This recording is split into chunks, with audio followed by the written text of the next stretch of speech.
សួស្តីប្រិយមិត្តទាំងអស់គ្នាត្រឡប់មកវិញជាមួយខ្ញុំម្ដងទៀតហើយថ្ងៃនេះខ្ញុំត្រឡប់មកវិញជាមួយការឆ្វេងយល់ល្បិតអំពី Yamaha PG1 វាជាម៉ូតូដែលលេចធ្លោខ្លាំងដោយសាររូបរាងទូកាត់ crossover បែបបុរាណដែលធ្វើឲ្យវាមើលទៅរឹងមាំនិងប្លែកពីគេដាច់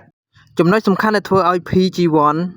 ពិសេសគឺវាត្រៀមលក្ខណៈរួចជាការស្រេចសម្រាប់ការជិះលើផ្លូវលំនិងការផ្សងព្រេងជាដើមម៉ាស៊ីននិងប្រព័ន្ធសាំង PG1 បំពាក់ដោយម៉ាស៊ីន 115cc ដ៏ល្បីល្បាញរបស់ Yamaha វាប្រើប្រាស់ប្រព័ន្ធបាញ់សាំងប៊ិច 4L injection ដែលធានាការស៊ីសាំងតិចនិងកម្លាំងខ្លាំងល្មមសម្រាប់ការប្រើប្រាស់ប្រចាំថ្ងៃដូចជាការជិះកម្សាន្តដើម្បីសុវត្ថិភាព PG1 ប្រើប្រាស់ប្រព័ន្ធ Front Disc នៅខាងមុខដែលផ្ដល់កម្លាំងចាប់ហ្វ្រាំងបានល្អនិងហ្វ្រាំងបូមត្រាំប្រេកនៅខាងក្រោយចំណែកឯប្រព័ន្ធបូមវិញវាមានប្រព័ន្ធបូមខាងមុខ Telescopic និងបូមក្រោយពីរដែលផ្ដល់ភាពទន់និងល្អ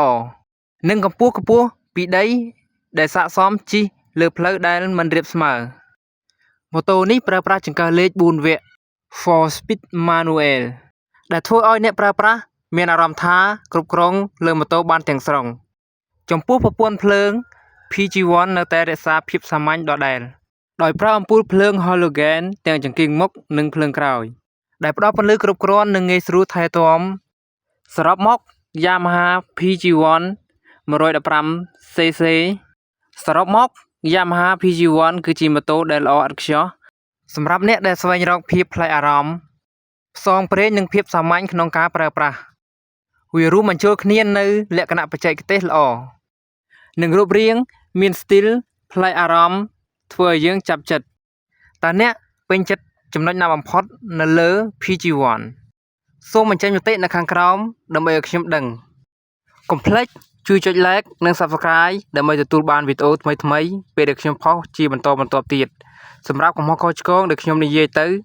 មិនច្បាស់លាស់ត្រង់ចំណុចណាសូមអធិស្ឋាន